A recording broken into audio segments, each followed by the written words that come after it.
Who's ready to learn? Who's ready to get some more meat and potatoes? Yes, all right. The Keith Kalfas is up next. I know. I said, hey, if I can get anybody to speak, I'm going to get Keith Kalfas, the Dirt Monkey, and Josh Latimer for darn sure on this lineup. So, Keith Kalfas, man, I don't even know how to, where do you start? There's the crying thing. You guys don't know how much this guy has poured into me before I even knew him. Let me ask you this. How many of you guys feel like you know Keith as a friend, like at a heartstring level? Raise your hand. From his videos, do for sure. Keith, I know one of your life's purposes is to speak on stages, do motivational conferences, and do the whole deal. Talking lawn care today, for sure, but you know what? It's another platform for me to help another guy reach his goals. Cool thing about Keith is, man, he just puts it out there. You know, if you like Keith, you like Keith. You don't like Keith? Not my problem. But Keith is one of those guys, man. I'm a cerebral guy. I'm a thinker. I'm also a heartstrings guy.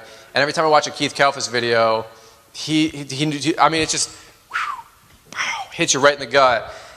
Keith was doing for a hot minute last summer, like story time with Keith Kalfas. Anybody remember Facebook Lives at midnight with Keith Kalfas? I get my oh yes. I swipe up, and Keith Kalfas is like, today from Think and Grow Rich, Chapter 1. I'm like, what am I doing? And then Liz goes, is that Keith? I go, yeah. She's like, story time with Keith? I go, story time with Keith. So Keith, we love your story times. We love everything you're doing. Here's a really cool thing. Straight up, this whole conference is a derivative of what Keith's doing. Because I went to his event last year. I got a vision. I knew I was going to pull it together in 18 months. It came a lot quicker than I thought. My whole training website, my whole training company, everything that we have access to, the programs are like the most nominally priced things, literally, believe it or not. Everything that I got from that is because this man spent 2 days alone. I just trapped him. I'm like, I need you to teach me everything you know. And he did. And he just poured it out there. And I paid him, but what I paid him, there's no way I could repay him, if that makes sense. So I know you guys are going to be blessed. I know you guys are going to be your mind's going to explode. Keith is going to be talking about marketing and impacting and branding. And I told Keith, just lay it out there, man. Be Keith Kalfas, be passionate, and charge up the crowd. So do me a big personal favor. Let's get on your feet for the man, Keith Kalfas! What's up, brother? Let's do this. Thank you. It's all you. Thank you. Thank you.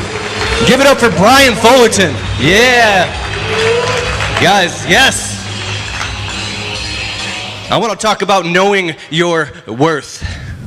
And I want to go back to my first year in the landscaping business. It was spring of 2012.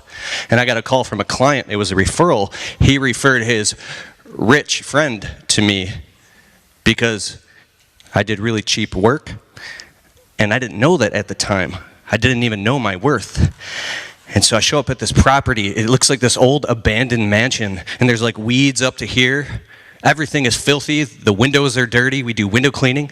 We do landscape maintenance, and I'm so excited, my heart is pounding, and I was there just to do a quote for window cleaning. So I call up this client. He was a rich plastic surgeon, and he wasn't there. And I'm walking around this huge house. It's like 8,000 square feet. It's like a $1,000, $1,200 window cleaning job. I'm like, I'll do all your windows for like, I could save you some money. I'll do it for like $200. And he's on the phone. He's this Greek guy. He's like, do it. And I'm like, oh, I didn't send you an invoice yet. I didn't know what I was getting myself into. So then I'm like, I do landscaping too. Like your whole property, like what's going on here? This place looks abandoned. Like I can pull the weeds, I can trim some stuff. How much? I'm like, I walk around the property. Now there's easily, I'm not kidding you, like 20 grand in work. Massive property, goes down to a forest. I'm just looking at the stuff around the house, right? I was scared out of my wits just getting started. I didn't know what I was getting myself into, and I didn't know my worth. So I walk around, and I'm like, well, I can trim the bushes and pull some weeds for like $200. He goes, do it. I'm like, dude, I didn't even send you an invoice yet. What's going on here? But I was so excited. My heart was pounding because now I was getting work. When you're scared and your bills are due, when you have an eviction notice, and you don't have anybody to help you, I didn't have the YouTube stuff back then like we do now, and I'm angry at that because all those years spent. But anyways, I show up to his property literally that Wednesday. He's like putting the pressure on me. So I'm so happy. We're trimming the bushes and pulling the weeds or cleaning the windows. And I literally wasn't even charging enough for taxes or insurance or anything like that. I was charging $15 an hour. So after that, I was like making like $5 an hour. And then I meet the guy. Like, this guy's, I find out that over the next year that the guy's actually a billionaire. And he's standing over me. And I'm so happy giving him an invoice. And he looks at this little tiny weed out past the driveway, straight up by the mailbox. He goes, "What the hell is that?" I was like, oh, nothing. Like, and so I give him an invoice for $400, and he pulls out a fat wad of like 20 grand. He always had like 20 grand on him. And then his garage opens up, and he's got a Bentley and a Ferrari. And now I'm like nervous because I grew up poor on welfare, like straight up. We lived in the hood. We didn't hire, I didn't even know this stuff existed, right? And he pulled out a stack, and my heart started beating, and he gives me like $300. I said, well, it was $400. He goes, what did you even do? You didn't even do anything. What's going on here? And now I had to like justify what I did and explain it to him, and I'm nervous. And what did I do? I took the $300 and I put it in my pocket, and I left. I hopped in my piece of crap Blue Goose truck, the Blue Goose, and it had rust all over it, and it was barely running, and I went home shaking. And well, actually, I went to another job and worked till dark and came home. And that happened again and again, but the guy kept loading me with so much work. He wanted more and more and more. There was these trees, I was like, some spruce trees. I was like, they're hanging low, man. I can trim the branches for you. There was literally 10 grand in tree work on this guy's property. He goes, how much? I'm like, well, let me look around. Do it. Just do it. Next thing you know, we're trimming the whole property. He wanted everything done, and there was so much work I had to hire somebody. I didn't know my worth. The craziest thing, one of my mentors and my best friends, I don't put him in a lot of my videos, his name is Scotty. Scotty, in his late 20s, built a multi-million-dollar construction company. He got into real estate, and he wanted more and more and more. He was kind of greedy. He was doing $2.3 million in his construction business and acquiring assets, and then he went into the restaurant business. And he trusted partners he didn't know anything about the restaurant business, but he needed more, and everything collapsed and fell apart. Everything went under. He ended up even getting audited by the IRS, and he ended up sleeping in the ghetto of downtown Detroit in the back of his Jeep with nothing, $1.4 million in debt. And how we became friends is a whole nother story, but he called me up wanting to work for me. And I was a scared kid running around, not knowing my worth. And he wanted like $15 an hour. I was like, dude, I can only pay you like 10 cash. He said, dude, I need at least 15. So now we're working side by side, and this guy who was a millionaire is working for me, and he's teaching me about business as I am literally scared out of my mind, not knowing my worth, working on this guy's property. And we're shoveling rocks one night, and he says to me, he goes, bro, we've been working till 8 and 9 p.m. till dark every single day. I need to go home and see my family. I'm like, what do you mean you can't? We got to get this job done. I'm like, in my head, if I worked more hours, I would make more money. I didn't understand thinking in terms of projects and thinking in terms of profitability. To me, it was hourly because I was still technician-minded, like an employee, not knowing anything about a business. So he goes, dude, you have to have, and that's the first rule of today, hours of operation. By implementing these simple little systems and structures into your business and building boundaries, you can build a healthier business. I said, I can't get off work at 6 p.m. So you know what I did? I let him off work at 6 p.m. and then I hired other guys for cash, and I had them come out and work till dark. I was working 90 hours a week, literally coming home at night like a skeleton, just driving with bags under my eyes and getting in fights with my wife. Our marriage was on the rocks, and I didn't see a way out, because when something's so real to you and you're going through it, I mean, that's the reality. And I needed that client. That client kept giving me so much work. So I said, the only way to do this is I'm going to have to raise the price so we can get off work at 6. I was so scared, and I raised the prices 10% on all my clients, right? And then little by little, I was able to implement, we get off work at 6 o'clock. We leave the job site. That doesn't include paperwork or anything, but that simple structure of hours of operation. Oh my God, I went on Google and I'm no longer open up till midnight. I'm closed at 6. I'm closed on Sundays. This took a couple years. Hours of operation are very important because what happened was now my employees were showing up to work and they weren't burned out. They could actually function. We were pacing, right? So you got to have hours of operation in your business. Now, the next week I'm working and Scotty and I, we're out in our hands and knees and we're installing these granite slabs, building steps and doing construction. I didn't know what I was doing. I was just trusting him. And he's like, how much did you charge this rich client, right? I'm like, oh, like $1,200 for this whole job? He goes, are you kidding me? This is like $7,000 easy.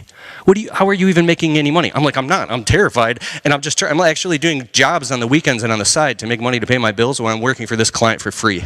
I didn't know my worth. I didn't know my worth. It doesn't matter how hard you work or what you do, or you can run around in circles chasing your tail, but if you don't know your worth, it's never going to happen. Nothing is going to change. And I overheard one time that this client referred to me as a kid. A kid. And I really thought about that. It hurt me. I was mad. I was angry because there was truth in it. And I said, oh my God, I do. I perceive myself as a kid. And I act like a kid in his presence. And I started going to work on that and perceiving myself as a man and a man of business who stands his ground. And it was a long, long time. But anyways, back to Scotty and I were digging. He's like, wait a second. You're only charging that much? Are you paying taxes? I'm like, taxes? No. I'm cashing checks into my personal account. I can't afford to pay taxes. He's like, dude, if you don't pay taxes, the IRS will take everything that you have, bro. Like, you don't understand. I'm like, I can't. I literally can't afford to pay them. I would go into this like victim cycle because I didn't see a way out. He told me about the 30% rule, which is the next thing I want you to write down. He said, bro, this will make you or break you in business in ups and downs in all times. 30% of all gross income gets set aside in a special business savings account specifically for taxes. That seemed impossible to me. But when he told me the nightmare story of what happened to him, this guy scared the crap out of me to the point where I think it actually hurt me because I had a friend who was a mentor who had recently just experienced everybody's business nightmare. It was a blessing in disguise. So I instantly raised the prices 30% on all clients, and the funniest thing happened. I only lost like a couple clients. Most of them didn't even flinch. I realized then I started waking up that my prices were so low that I was like literally the crackhead in a pickup truck running around. I realized I was that guy. And what happened was I went out and I got legit immediately, backdated, paid the taxes, had a bunch of write-offs. It wasn't even that bad. And then, ever since then, had the 30% rule implemented in my business. Now, during tax time and quarterly taxes, I mean, you just write a check, you pay it, it's not even there. That's what it's there for because it's a non-negotiable. You never get your shoulds, you only get your musts when it's a non-negotiable. So the next thing that I learned is, I'll say the client's name, but I won't say anything else. His name was, and one time we were standing out in his driveway.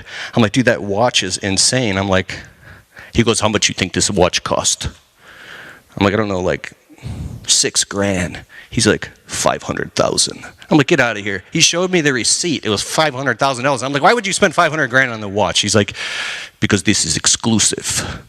You cannot get this watch. I was like, okay. So I'm out here working, pulling this dude's weeds, and now I got a $2,000 invoice for a $3,000 job. We pulled all the weeds in the garden beds. We put down 17 yards of mulch. And now I'm having pep talks. I'm thinking about this. I'm calling my other friends that are business owners. I'm learning what my worth is. And I'm like, dude, I know when I go to collect the invoice, he's going to talk me down. I just know it. I know it. And I was so afraid of this dude, because when you need money and you're in neediness, you might violate your life's code and just take whatever is given to you. So I did the pep talk. I stood in front of him. I gave him the invoice for $2,000. And I maintained my composure this time. I was no longer a kid. He pulls a stack out of his pocket, $20,000, and he says, looks at the invoice. He goes, gives me $1,500. I go, it's $2,000. He goes, no, $1,500. Take it and go. I go, no, it's $2,000. We did this, we did this, we did this, we did this. I have all the line items right here. This is exactly what we did. We agreed on $2,000. I need to get paid $2,000 right now. And he could feel in that moment, even though I was maybe like a peon to him, that he could feel that I was ready to walk. And then he was like, okay. He peeled off $2,000 and gave me $2,000 cash. I put it in my pocket and I maintained my composure. And I was like, what up, though? What up, though? What up, though? I realized my worth that day. I literally came home and like, you ever do that? I went in front of my wife and I like put $2,000 down and I was like, look what I made today. Because the first few times in your business, you get $2,000, $5,000, $10,000, and a customer pays you in cash. Like, you should go put that in the bank. But it's like, put a little bit under your mattress. But you get this jolt of excitement that changes you. You realize your worth. I started going out and getting these little tiny jackpot jobs, we call them. We could do a job in 2-3 hours, I make $500. So I kept going back to that client's property and kept raising the prices. But I was working with Scotty one day, my mentor, and I was like, what the hell is going on here? Now I got 3 guys working. We're at this guy's property twice a week, and I'm not making any profit because we're driving 3 cities across town to go where the money's at. I'm picking up the neighbors now. I was so excited. I'm like, dude, I'm going to get this neighbor. I'm going to get this one. I'm going to lock down this whole cul-de-sac. It's going to be mine. That was my goal. And I started to do that. And I was like, oh, my God, we're sitting in traffic an hour each way. Then I learned about the service area. So write that down. Be very intentional about having a service area in your business, a radius. Draw a map. Mine is 7 miles. Here's why. Depending on what your average ticket price is, ours is about $1,000 a job. If you do like a $20,000, $50,000 roof jobs, whatever it is, you can afford to travel multiple cities away, sleep in hotel rooms, whatever you're doing. Depending on your route density, you got to do the numbers for yourself, but I couldn't afford to do that. So I started raising the prices on the customers that were outside the service area incrementally without however far they were. It was so hard to do. When customers dropped and they said, hey, last year it was $1,000 to do all this, so why is it $1,200, $1,400? And if you have a reason why and you believe it in your heart and you know your worth, you know your what? You know your what? If you believe it in your heart, they'll feel it and you'll get it. And you'll start to get it more and more and more. This is all about expand the top as you dissolve the bottom. Expand the center of your service area as you dissolve what's on the outsides. It's a work in progress. I get pissed off when I meet these young guys, 18, 19, 20. Dog, I just started my landscape business. I made $250,000 the first year watching YouTube and shit. And I'm like, blows my mind. I was like, how did you not go through all those trials and tribulations? Are you just like a genius and I'm stupid? I'm stupid. I literally felt like so dumb. But we all have our own cards to play. And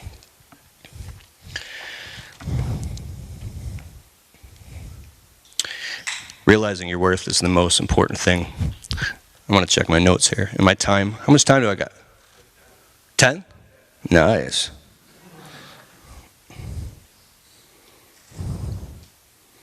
Okay, minimum pricing.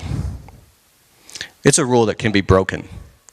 Find out your minimum price that you can afford to do anything and start charging that minimum price. I don't care if you cut lawns and you say it's $25 minimum, period, hands down. I'm not doing it. I don't care what it is. I'm not doing it. I'm not being Mr. Nice Guy anymore. And I talk about this in my videos. You're being nice. You're trying to help the client. You need the work, whatever it is. And then you show up and then they've got a brand new BMW in the driveway next week. And then the next week they got a brand new patio. And then I go in the house, we do window cleaning too. And then there's a freaking like brand new grand piano and their little like 12-year-old son is like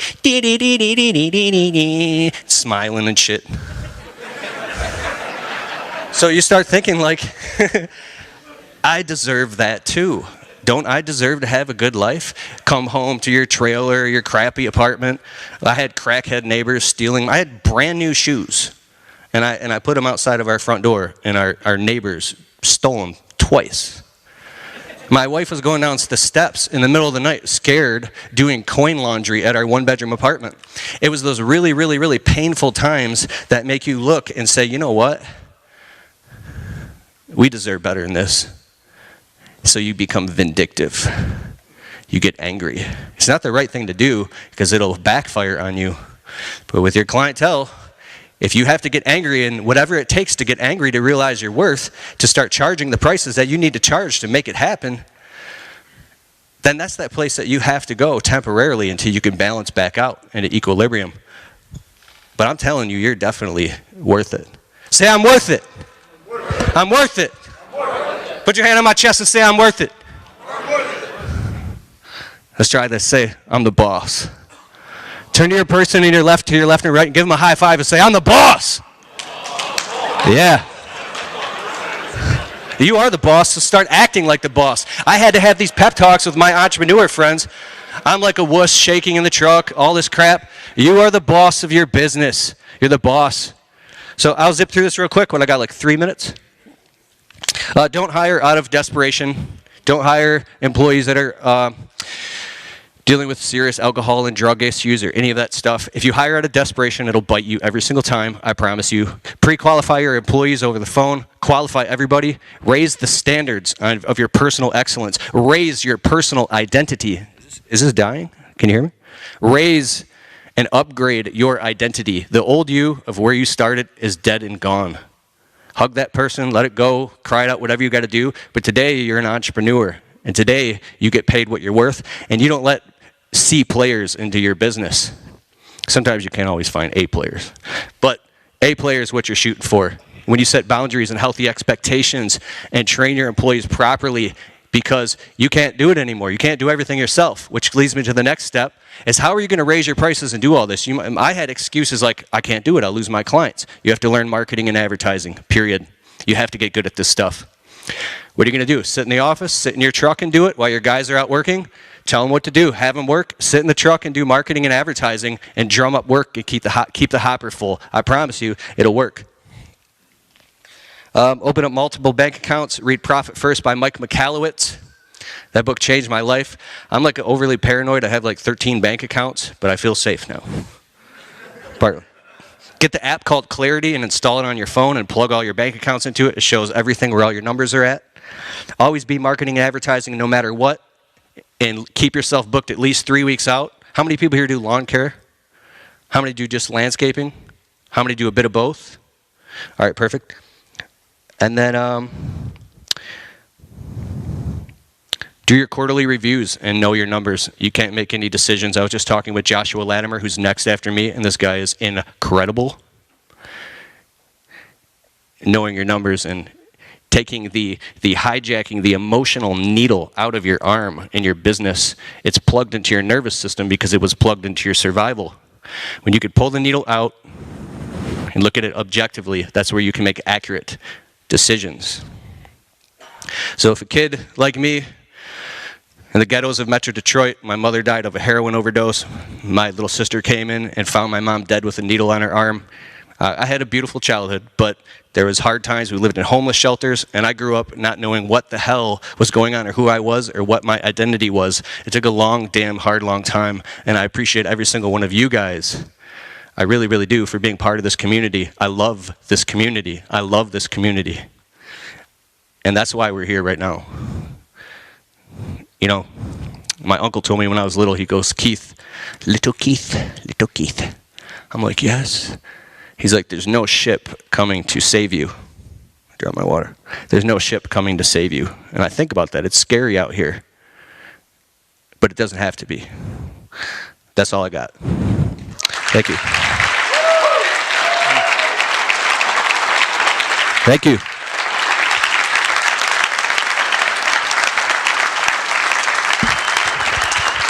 Dude, you're good. You're the man. Thank you. Come on, Keith Kalfas, one more time. Give it up.